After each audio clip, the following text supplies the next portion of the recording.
भवतु सहनो भुनक्तु सह वीर्यङ्करवावहै तेजस्विनावधीतमस्तु मा विद्विषावहै। ओम शांति शांति शांति। 18वां अध्याय, जिसके अंदर 5 प्रकार के कर्म के लिए मुख्य कारण समझाए गए। 13वें श्लोक में कहा था पंच इमानी एतानी कारणानि मे निबोध सिद्धये सर्व कर्मणाम प्रोक्तानि। सारे कर्म को सार्थक सिद्ध करने के लिए ये कहे गए। कहाँ? कृतांते सांख्ये वेदांत में। तो कौन से है वो? तानी कानी कारणानि। 14वें श्लोक में बताया अधिष्ठानम, जो ये शरीर है, शरीर के अंदर कई प्रकार की चीजें एक साथ है, उसके लिए एक अधिष्ठान, एक जगह जहां पे सबका जो है एक प्रकार से संयोग है। उसके अंदर इंद्रिया है, उनके अंदर इच्छा राग द्वेष जितनी सारी चीजें हैं, वो सब उसके अंदर अभिव्यक्ति के लिए एक स्थान, उसको अधिष्ठान कहा गया। इच्छा द्वेष सुख दुखादि ज्ञानादि नाम अभिव्यक्ति है आश्रय अधिष्ठानम शरीरम। भाष्यकार, ये शरीर अधिष्ठान। फिर उसके अंदर कोई अपने आप को कहने वाला करता, मैं करता हूं, करता है। कर्तृत्व जिसके अंदर है वो कर्ता कहा जाता है। और उसके अंदर इंस्ट्रूमेंट करणम, बाह्यकरण अंतःकरण। हम हमेशा देख, अंतःकरण का अर्थ वही करण है। मन बुद्धि चित्त अहंकार, ये सारे क्या है? करण। और उसके अंदर फिर पृथक विविधा पृथक चेष्टा, अलग अलग प्रकार की चेष्टाएं।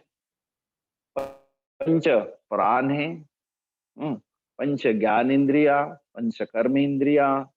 उसके अंदर सुख दुख अलग अलग जो है पृथक विविधा, अनेकों प्रकार की प्रक्रिया उसके अंदर। तो वो भी एक विविधा चेष्टा। और उसके अंदर फिर एक 5वीं चीज दैवम, देवता संबंधी। हर एक मैं आंखों से देख करके रूप का ध्यान करता हूं, तो कहते ये जो आंखें देखने वाली, ये केवल आंखें नहीं, उसकी देवता भी है। पैर चलने वाले, उसकी भी देवता है। तो आंखों की देवता हम लोग सूर्य भगवान को कहते हैं, पैर की देवता विष्णु भगवान है ना। हस्तयो इंद्र, हाथ की इंद्रिया है, इंद्र है। तो इस प्रकार से अनेकों देवताएं हैं, उसको कहते दैव। तो ये जो है इसको कहा जाता है पंच कारणानी। तो ये बहुत प्रकार का एक बहुत बड़ा आपके पास में एक बंडल है, जिससे कि ये आपके हर काम के लिए यही कारण बनता है। तो इसलिए कभी भी मन में ये नहीं कि मैं करता हूं। तो हमेशा एक कहा जाता है कि एक पाखंड, मैं करता हूं ना, आदमी हमेशा अपने आप को दिखावा। तो एक गांव में एक कहावत है कि लड़की वाले देखने आते हैं लड़की के घर। तो गांव में क्या होता है कि वो उस लड़की वाले को घर में ला करके दिखाएंगे, देखो हमारे घर के सामने जो कुआं है ना, हमारे परदादा ने खुदा हुआ है, उसमें पानी निकला, आपको पिलाया जाता है। जो तालाब है ना, हमारे दादा के परदादा ने खोदा था। और हमारे जब उसके घर में कोई बैल ने, गाय ने, भैंस ने, तो दूसरे की गाय उस दिन लाके बांधेंगे, कहते ये हमारे बैल है, ये हमारी गाय है, ये भैंस है। ये जैसे पूर्व में होता था ऐसा, तो अभी तो जरूरत नहीं, क्योंकि अभी गांव में तो कम ही लोग रहते हैं। लेकिन इस प्रकार का दिखावा जैसे होता था एक लड़के के तरफ से लड़की वालों को रिझाने के लिए, केवल अंदर जो है अपने आप को जैसे दिखा होता था, वैसे यहाँ पे कर्म तो ये 5 मिल करके करते हैं, लेकिन हमारे अंदर एक प्रकार का कर्तृत्व होता है कि मैं कर। तो इसलिए कहते आप उसको अपने ऊपर मत लीजिए, ये तो सब सब मिल करके सबका आशीर्वाद, अपने अपने देवता का आशीर्वाद मिलता है, तो ये शरीर चलता है, शरीर के अंदर इंद्रिया चलती है, सब काम जो है उनके आशीर्वाद से अच्छी तरह से चलता है। इसलिए हम समय समय पे सारी देवी देवताओं को क्या करते हैं, उनकी प्रार्थना करते। तो 15वें में और कहा श्लोक में कि शरीर वांग मनो भी नरः यत् कर्म प्रारभते।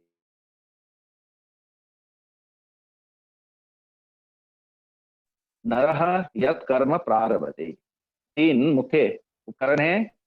शरीर, वांग जिसके अंदर अंदर के जो भाव दूसरों को समझाने के लिए, प्रकट करने के लिए माध्यम है मेरी वाणी, उसके अंदर इतनी शक्ति है, अच्छे अच्छे मित्र बन सकते हैं, और अब जो है अच्छों को अपने में दुश्मन में परिणत कर सकते हैं, क्योंकि ऐसे वाणी में एक प्रकार का क्या है, बहुत बड़ी एक बल है और शक्ति है। शरीर, वाक और मनो भी ही, और शरीर ठीक है, मन वाणी भी ठीक है, लेकिन मन ठीक नहीं तो फिर देखना वहां पर भी पूरी उथल पुथल होती रहती। तो ये तीनों के तीनों नरह कर्म प्रारभते, इनसे ही स्थूल शरीर, वाक और मन, इन तीनों का बड़ा सामंजस्य है। तीनों एक साथ, शरीर और वाणी और मन, इनका इसमें एकता होती है, तभी कोई कर्म अच्छी तरह से होता है। और इसलिए कहा है न्याय्यम वा विपरीतम वा, उचित, न्याय्यम अनुचित, विपरीतम, जो भी कर्म होता है, न्याय कहते धार्मिकम, धर्म्यम शास्त्रीयम, जो उचित है उसको न्यायम कहेंगे, अनुचित जो है विपरीतम, अशास्त्रीय, अधर्म्यम, उसको विपरीत कहेंगे। तो ये सारे जो कर्म होते हैं उसके लिए पंच एते तस्य हेतवः, उसके ये पहले में देखेंगे तो 5 हेतु हैं, और इस शरीर के अंदर फिर ये 5 जो, इसलिए कहा जाता है ना शारीरिक, तब कहा था पहले वाचिक और मानसिक। तो ये जो है उसके लिए कर्म होते हैं, और उनके लिए मुख्य कारण ये 5 उपकरण बताए हैं। ये पंच तस्य हेतवः, मुख्य कारण जो है इनके, करणानि पंच एते यथोक्ताः, चाहे विपरीत हो चाहे उचित हो, ये सब कर्म जो है उनसे होते हैं। अब इस प्रकार से कहते हुए आगे बताते हैं कि इन चीजों को देखने वाला कि सच में आत्मा, इसके अंदर जो रहने वाला, इन पांचों को भी पीछे से शक्ति देता है, चेतना देता है, ऊर्जा देता है, वो आत्म तत्व करता है या वो अकर्ता है, उसकी देखने की अलग अलग प्रक्रिया अलग अलग लोगों के अपने अपने विवेक के द्वारा देखते हैं। ये 16वां श्लोक। तत्रैवं सति कर्तारम्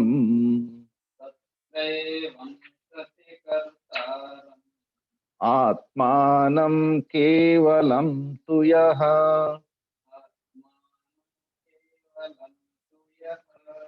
पश्यत्यकृतबुद्धित्वान् न स पश्यति दुर्मतिः। तत्र एवं सति कर्तारम आत्मानं केवलं तु यह पश्यति अकृत बुद्धित्वात्, पश्यति अकृत बुद्धित्वात् न सह पश्यति दुर्मति ही। देखना, कर्ता यह आत्मानं तत्र कर्तारम पश्यति। अब देखना, तत्र एवं, तत्र मतलब जो अभी पंच हेतु बताए उसके अंदर सप्तमी का अर्थ है तत्र प्रकृतेन संबध्यते।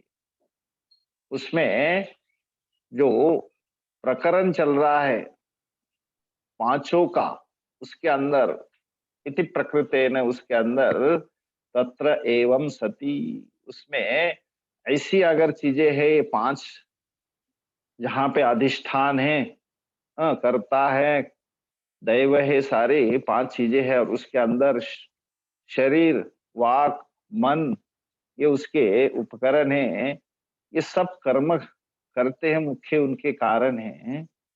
तो उसके अंदर फिर एक अपने आप को जो असंग आत्म तत्व है उसको क्या करता है, यह जो व्यक्ति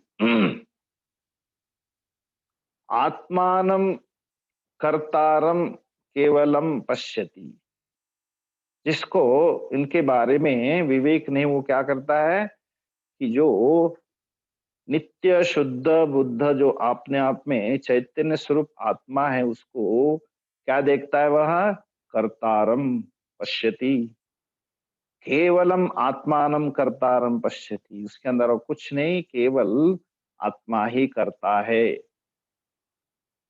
पश्यति देखता है, क्यों देखता है भाई, उसको ठीक से उसका चश्मा साफ सुथरा नहीं है, कहते उसका अंतकरण रूपी जो जो शीशा है अकृत बुद्धित्वात्, उसके अंदर अनेकों प्रकार के जो संस्कार है, अनेकों जन्म की जो जितने सारे उसने कर्म किए, उसका जो प्रभाव उसके अंतकरण के ऊपर है, वो अपने नित्य नैमित्तिक कर्मों के द्वारा, विवेक के द्वारा वो स्वच्छ नहीं हुआ, इसलिए कहते हैं अकृत बुद्धित्वात्।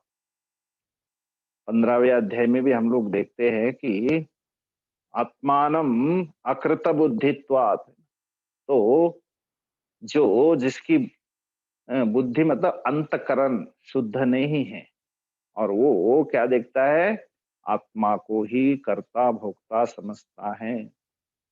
उसके लिए कारण बता रहे, हेतु क्या है, हेतु होता है पंचमी में अकृत बुद्धित्वात्, उसकी बुद्धि मतलब मन बुद्धि चित्त अहंकार इसके कारण मलिन है, उसके अंदर राग द्वेष, और उसके अंदर जो आवरण उसका उसके ऊपर पड़ा हुआ है, तो इसलिए वो अपने आप को शुद्ध बुद्धि के द्वारा नहीं देख पाता, इसलिए कहा जाता है अकृत बुद्धित्वात् पश्यति, किम पश्यति, आत्मानं केवलम कर्तारम पश्यति। यह शरीर बुद्धि इनको न देख करके, अंदर कर्ता जीव को न देख करके, केवल अपने आप को कहता है कि ये आत्मा ही करता है, भोगता है। स पश्यति न सह पश्यति, कहा दुर्मति ही। सह न पश्यति, किम न पश्यति, आत्मा अत्र कर्ता न अस्ति इति न पश्यति, ततु कथम दुर्मति ही, जिसकी बुद्धि जो है दुष्टा बुद्धि, दुर्मति ही कुत्सिता विपरीता दृष्टा, जिसकी बुद्धि जो है विपरीत हो चुकी, इसलिए कुत्सिता दुर्बुद्धि कहा जाता है।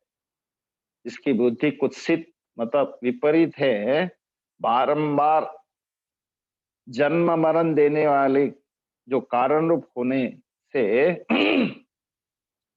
हम अपने आप को तभी तक इससे बाहर नहीं निकलेंगे जब तक हम अपने आप को अकर्ता अभोक्ता आत्म तत्व को नहीं समझेंगे।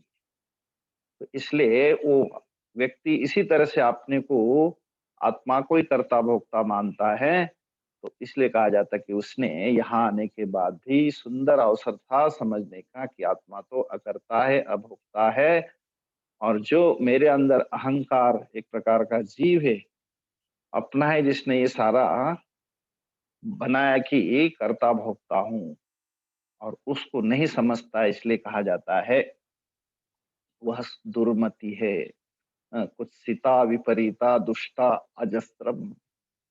क्यों?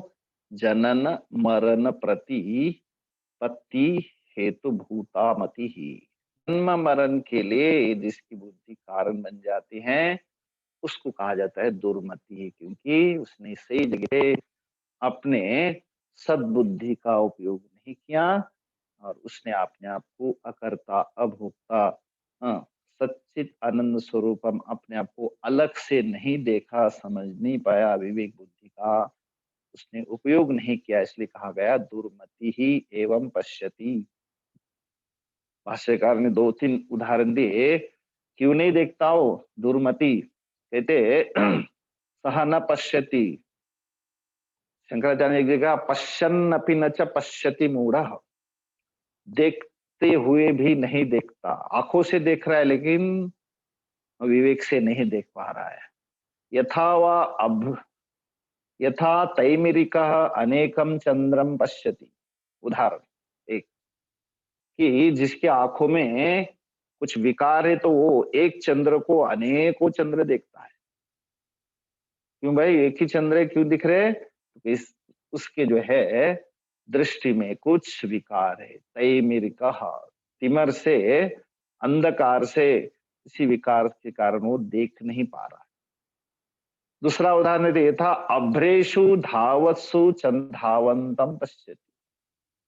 जैसे बादलों के अंदर चंद्रमा जो है, बादल खूब तेजी से दौड़ रहे, लेकिन वो बादलों को दौड़ता हुआ नहीं देखता, बल्कि चंद्रमा को दौड़ता हुआ देखता है। अभ्रेषु धावत्सु चंद्रम पश्यति, बादलों में चंद्र को दौड़ता हुआ देखता है।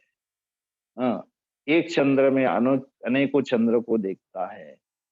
और खुद किसी वाहन में बैठ करके क्या करता है कि दूसरे वाहन दौड़ रहे हैं, अथवा किसी नौका में बैठ करके कहता है कि किनारे के जो पेड़ है ना, सारे दौड़ रहे।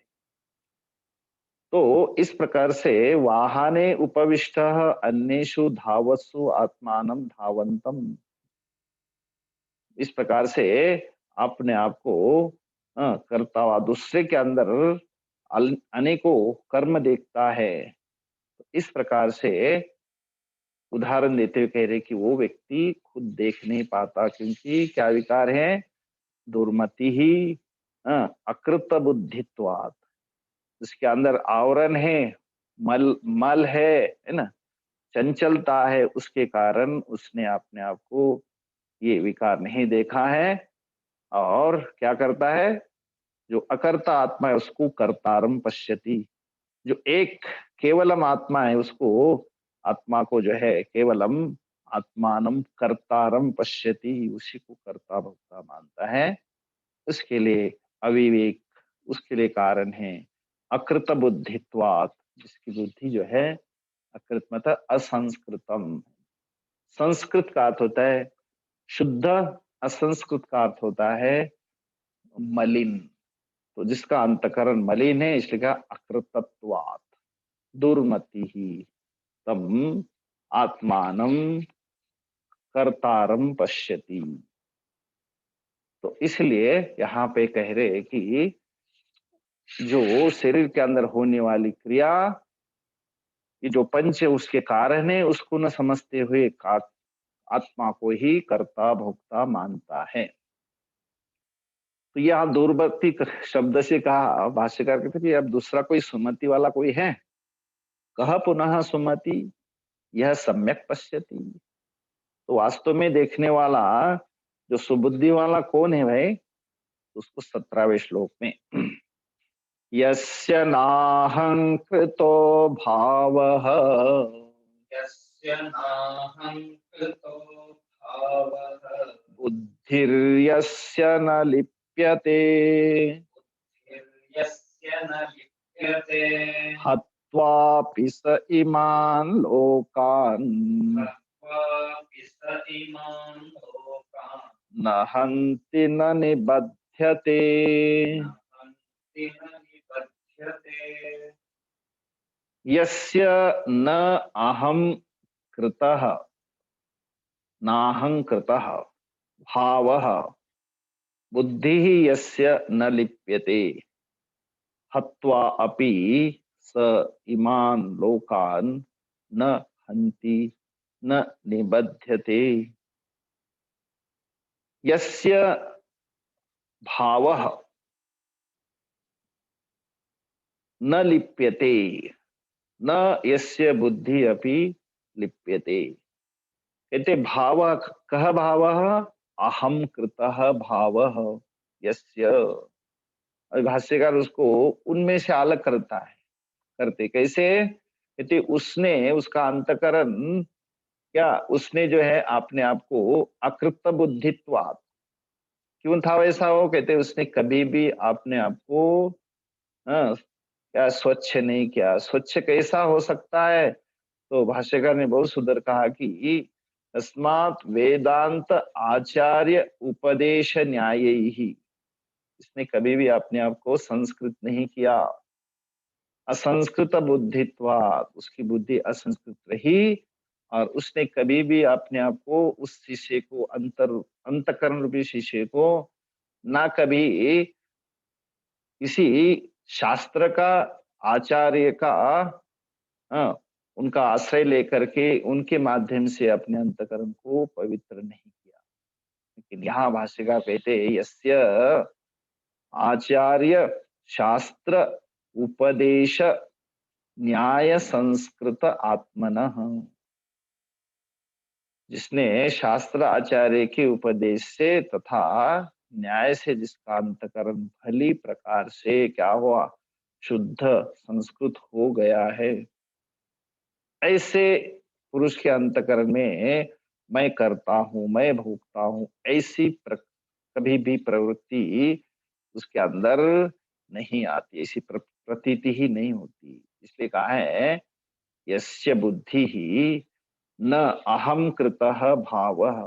कभी भी अपने आप को करता भोगता वो नहीं मानता। भावना प्रत्ययेते पंच अधिष्ठानादयः।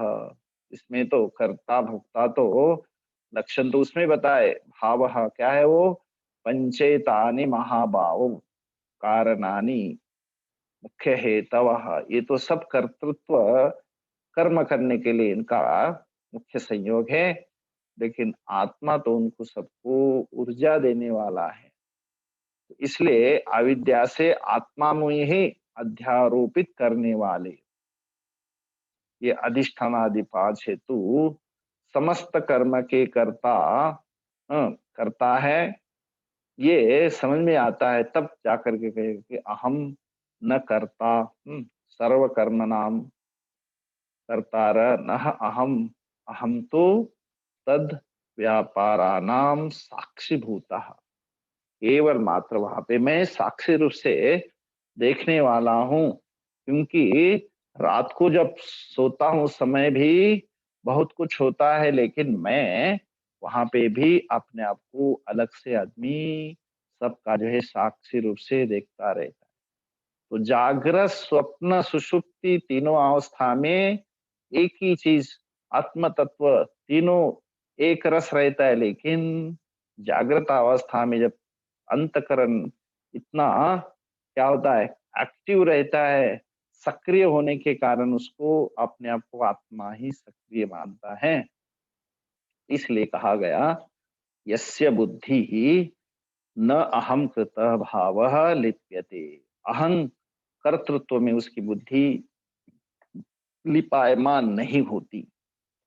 क्यों? कि आत्म तत्व तो शुद्ध हमेशा सबसे परे है, श्रेष्ठ है। तो इसलिए न अहम कृतः भावः न यस्य बुद्धि ही लिप्यते। इसमें दो यस्य अहं कृतः भावः न यस्य बुद्धि ही अपि न लिप्यते, हर चीज के अंदर वो लिपायमान नहीं होता, सबसे अलिप्त रहता है। ऐसे पद्म पत्र में जो जल, उसके अंदर जल जाता है और वापिस आता है, बिल्कुल उसका जो है पत्र बिल्कुल इसी प्रकार से गीला नहीं होता है ना, अलिप्त रहता है। वैसे ही अपने आप की बुद्धि को अलिप्त अलिप्त रखता है। और एक उदाहरण दिया, हत्वा अपि सह इमान लोकान न हंति न निबध्यते।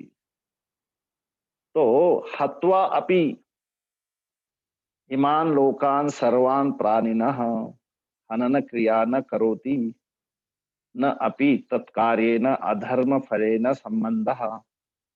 अब यहाँ पे हर कर्ता हंता कैसा बन जाता है, हत्वा अपि स इमान लोकान। हाँ, मतलब मारने का मतलब यहाँ पे किसी करण के द्वारा, उपकरण के द्वारा नहीं। तो किसी महात्मा ने कहा कि मैंने बहुत बड़ी हत्या की यार, है ना, क्या हत्या की? अरे बहुत बड़ी हत्या की, कई बार की। क्या की? तो देखो मैंने तो वंध्या के पुत्र को मारा। वंध्या के पुत्र, वंध्या मतलब जिस स्त्री को संतान नहीं होती उसको वंध्या कहा जाता है। और उसको पुत्र ने तो उसके पुत्र को कैसे मारा है? तो मतलब जो अभाव है उस अभाव को ही अभाव कर दिया, है ना।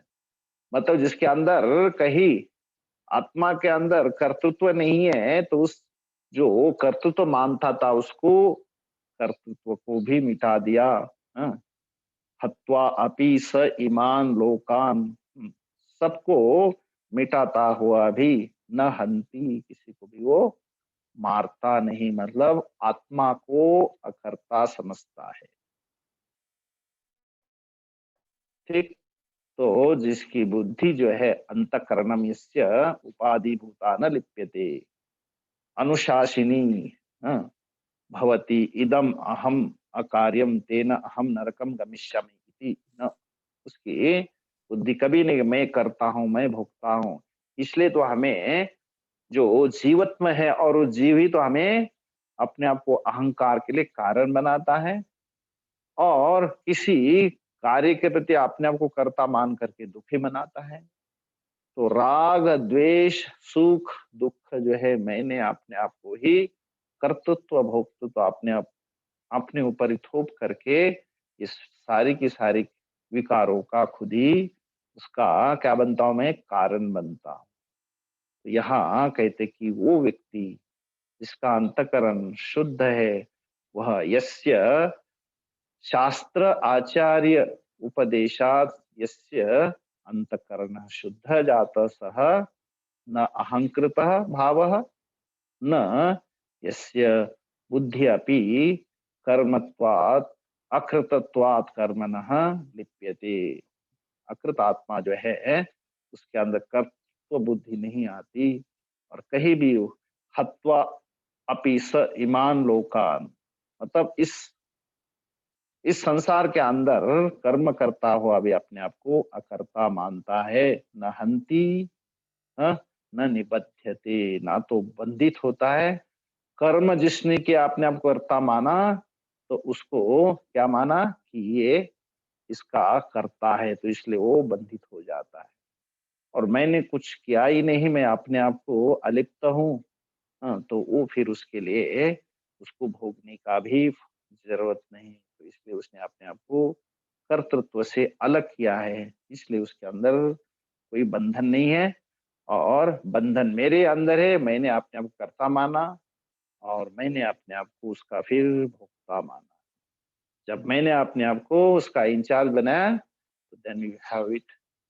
इसी प्रकार यहाँ पर कहते हैं, जिसने अपने आप को करता हुआ भी अपने आप को सिखाया है ना, कि पश्यन शृण्वन स्पशन जिघ्रन अश्नन गच्छन स्वपन स्वचन कृत्वा अपि न करोति। इस प्रकार से अपने आप को आत्मा की दृष्टि से वो कभी भी किसी के साथ लिपायमान नहीं होता। इस प्रकार से इस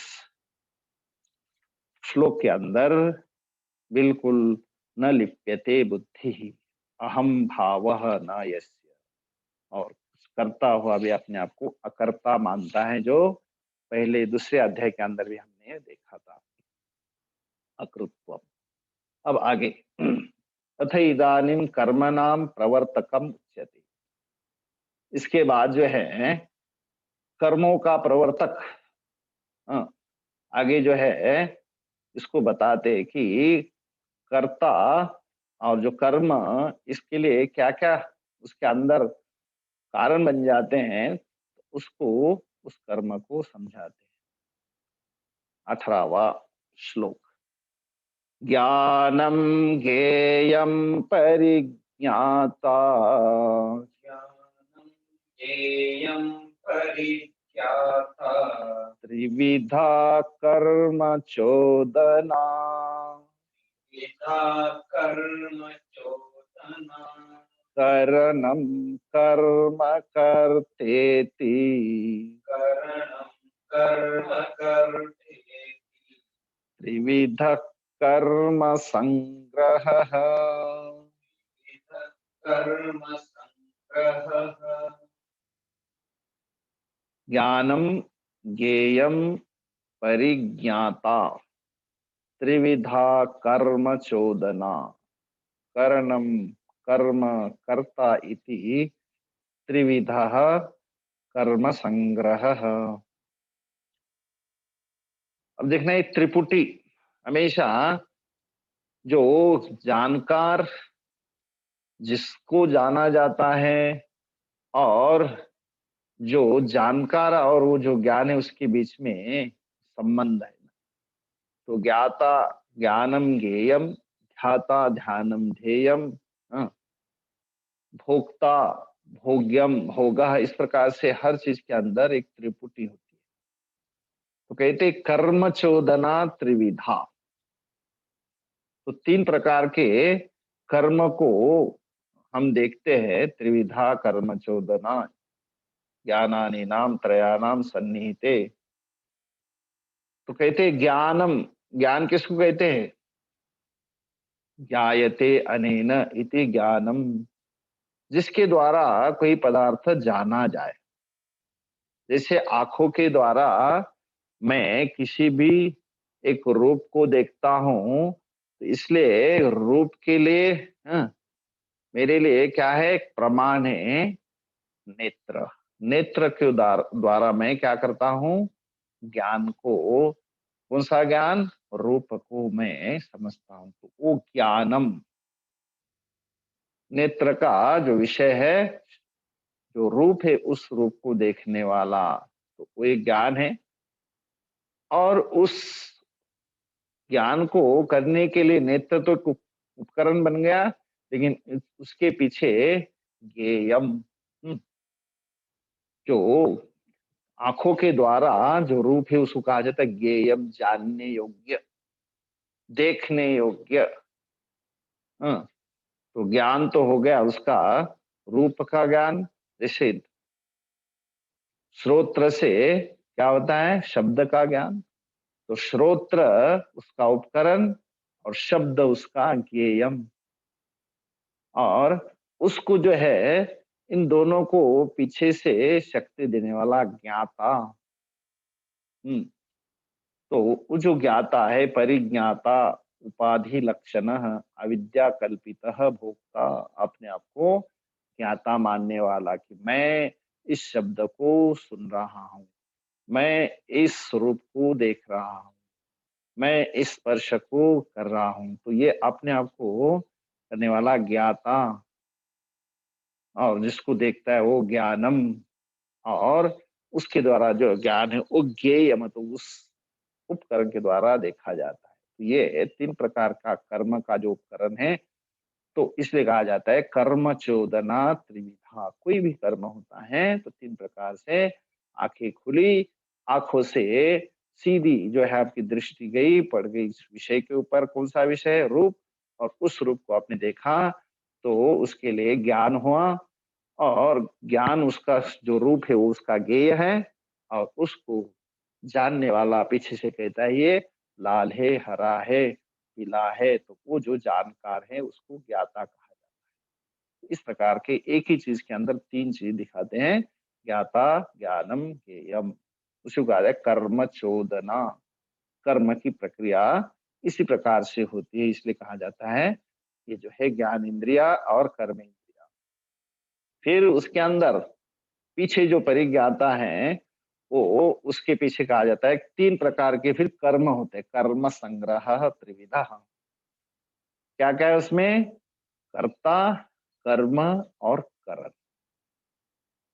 कर्ता जो अपने आप को कर्ता भोक्ता मानता है, हमेशा करणानाम व्यापारयिता उपलक्षण इति त्रिविधा। तीन प्रकार से अपने आप को कर्ता मानता है ना, कर्ता। और कर्म क्या है? तो कर्म कहते कि करने वाले के लिए सबसे कर्तुम इप्सिततमम कर्म।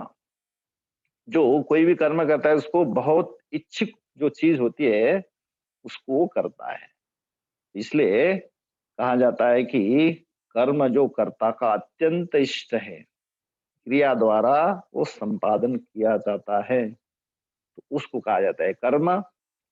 और कर्ता वो है श्रोत्रादि कर्णों को अपने अपने व्यापार नियुक्त कर करके उसको वो क्या करता है, वो जीव अपने आप को हासिल करता है। तो कर्ता हो गया, कर्म हो गया, और उसके बीच में एक करण जिसके द्वारा कर्म किया जाए। जैसे शब्द को मैं कानों से सुनता हूँ, रूप को मैं आंखों से देखता हूँ, तो उसके लिए कहा जाता है वो करण, उसी को उपकरण कहते हैं। तो कुछ भी कर्म होता है तो उसके लिए कर्म, करण और कर्ता, ये तीन प्रकार का ये ये इसको कहा जाए त्रिपुटी त्रिविधा कर्म संग्रह। कर्म को समझने के लिए कर्म चोदना, कर्म करने के लिए कर्म संग्रह, ये तीनों को भी त्रिविधा त्रिविधा। तो ज्ञाता, ज्ञानम, ज्ञेयम, त्रिविधा। हाँ, यहाँ पर करण, कर्म और कर्ता, ये त्रिविधा, तो ये कर्म संग्रह। तो ये तीन तीन चीजें आती है कि के अंदर, इसको त्रिपुटी कही जाती है। तो इसको जो है एक प्रसंग चल रहा है, इसलिए एक एक चीज को अच्छी तरह से समझा रहे हैं। तो कोई भी ज्ञान होता है तो ज्ञान के लिए ज्ञाता रहता है पीछे, और उस ज्ञाता के द्वारा वो ज्ञेय होता है कि ये जानने योग्य है। तो ज्ञाता, ज्ञानम, ज्ञेयम, कर्ता और कर्म और करण। करता है तो करण चाहिए, उपकरण चाहिए, तब जाकर के वो कर्म होता है। अब कुछ भी नहीं कर रहे, मन से ही कुछ कर रहे, तो वहां मन भी तो एक उपकरण है। तो इस प्रकार से कोई भी आप एक फिजिकल कर्म कर रहे हैं या मानसिक कर्म कर रहे हैं, लेकिन उसके लिए भी ये तीनों चीजें बनी रहती है। तो ये एक केवल समझने की चीज है। इसलिए ज्ञानादीनाम त्रयाणाम सन्निहिते हान उपादान प्रयोजन सर्व कर्म आरंभ स्यात्। इसी से जो है क्या होता है, ज्ञानादि का तीन प्रकार का जो है इसमें क्या है, सम्मिलन है कि एक तो ज्ञाता, ज्ञानम, ज्ञेयम, और कर्ता, कर्म, करणम, ये तीन तीन चीजें हैं। इसको केवल मात्र समझ ले। 19वां श्लोक।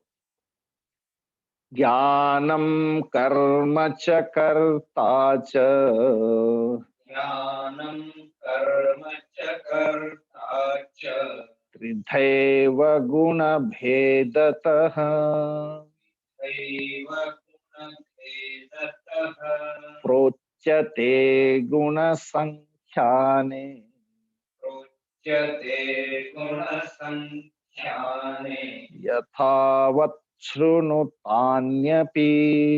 यथावत् शृणुतान्यपि ज्ञानम कर्म च कर्ता च त्रिधैव गुणभेदतः त्रिधा एव प्रोच्यते गुणसंख्याने यथावत् शृणु तानि अपि।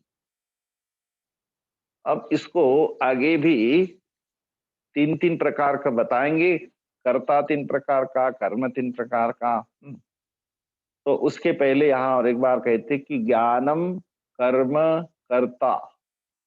ज्ञान जो है यहाँ जो कोई भी करता है ज्ञान कर्म करता है और उसके द्वारा उसको क्या करता है, वो ज्ञान की प्राप्ति करता है। त्रिधा एव गुण भेदतः, तीन तीन प्रकार का है ना, ज्ञान भी तीन प्रकार का, कर्म भी तीन प्रकार का, कर्ता भी तीन प्रकार का, ऐसे उसके गुण भेदतः, उसके अलग अलग जो है गुण जो बताते हुए कि सात्विक, राजसिक और तामसिक, उनको प्रोच्यते, उसको भी कहा जाता है।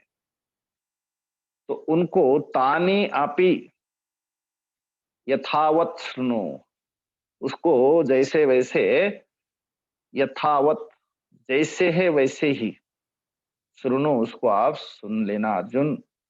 प्रोच्यते कहे गए हैं, प्रकर्षेण उच्यते, और उसी को कहा गुण संख्याने।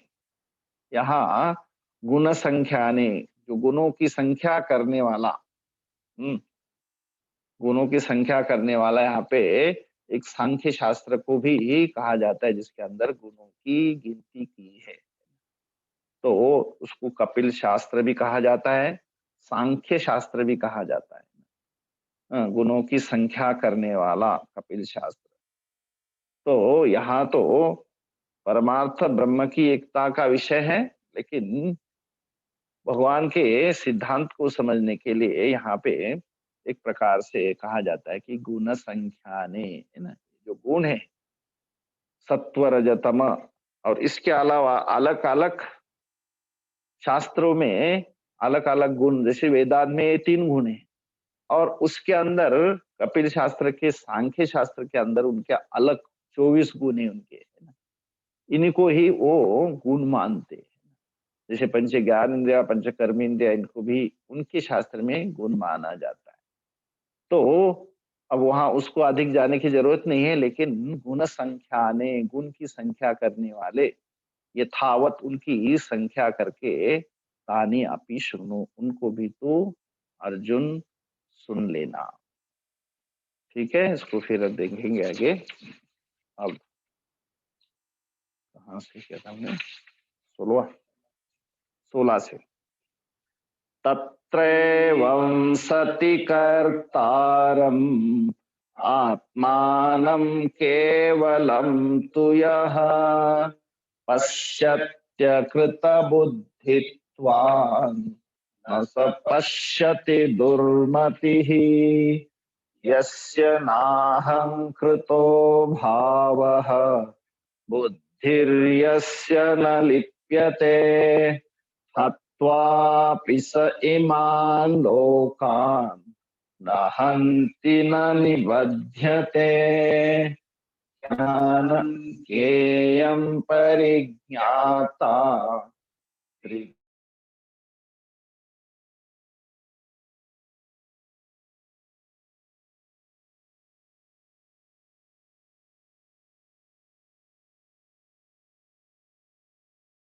कर्म कर्ते ज्ञानं कर्म च कर्ता च।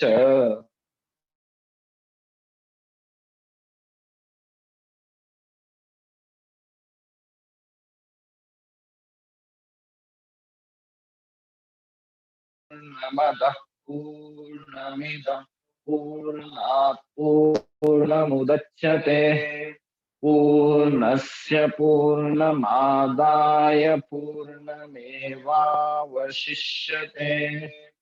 ओम शांति शांति शांति। हरि ओम। श्री गुरुभ्यो नमः। हरि ओम।